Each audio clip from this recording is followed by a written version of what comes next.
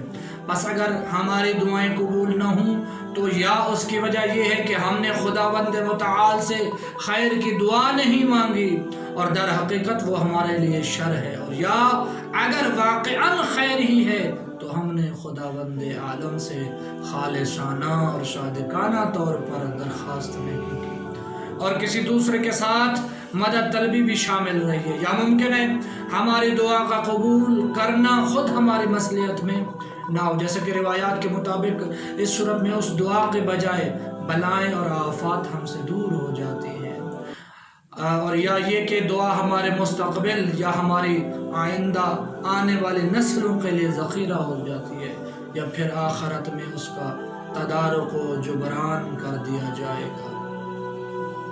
اصول کافی میں ہم پڑھتے ہیں کہ جو کوئی حرام غذا کھائے یا امر بالمعروف اور نہی عن المنکر کا فریضہ انجام نہ دے یا غفلت و بے توجہی سے دعا مانگے تو اس کی دعا بھی قبول نہیں ہوتی۔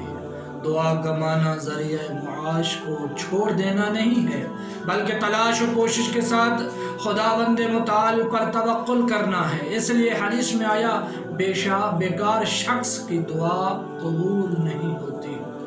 اسی طرح امام جعفر صادق علیہ السلام فرماتے ہیں علیکم بالدعاء فإنکم لا تتقربون بمثلہ، تو میں دعا کی تاکید کرتا ہوں، خدا کے قریب کرنے میں اس سے بہتر کوئی چیز اور نہیں ہے۔ سامعین محترم، دعا آداب رکھتی ہے۔ وقال ربکم ادعونی استجب لکم ان الذین یستکبرون عن عبادتی سیدخلون جہنم داخرین، تمہارے پروردگار نے فرمایا مجھ سے دعا کرو تاکہ میں تمہارے لیے قبول کروں، بے شک جو لوگ میری عبادت کرنے سے تکبر کرتے ہیں، یعنی معلوم ہوا دعا کرنے کے لیے تکبر کی ضرورت نہیں ہے، بلکہ عجز و انکساری کے ساتھ دعا کے لیے بارگاہ رب العالمین میں سر کو جھکانا چاہیے۔ آداب شرائط درج کیے گئے ہیں کہ دعا ایمان اور عمل صالح کے ساتھ ہو۔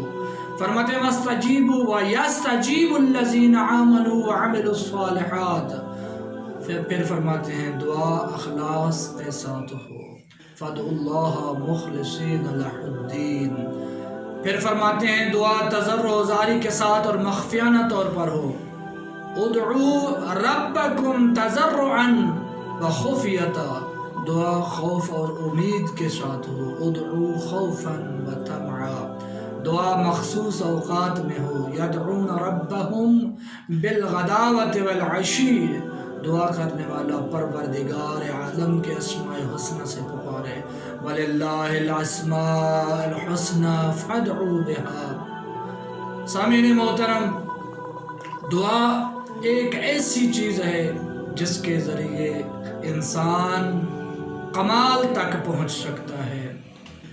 اس بارے میں فرماتے ہیں کہ حضرت موسیٰ علیہ السلام کے دور میں ایک شخص تھا کہ جس نے خالق کو کبھی نہیں پکارا، اس کی بارگاہ میں کبھی سجدہ نہیں کیا، لیکن چلتے چلتے جیسے ہی وہ گرا، بے ساختہ اس کی زبان سے یا رب جاری ہوا۔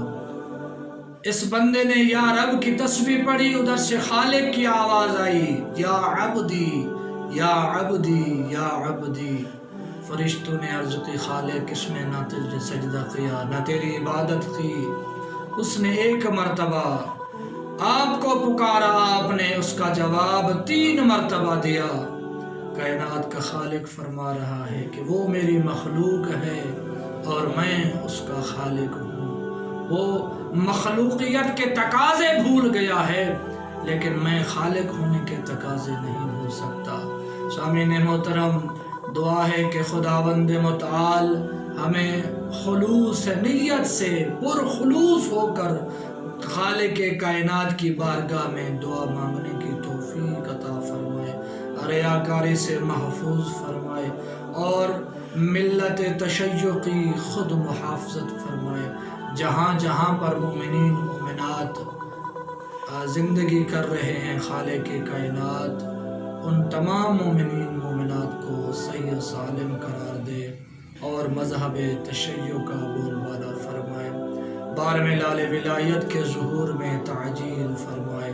والسلام علیکم ورحمۃ اللہ وبرکاتہ۔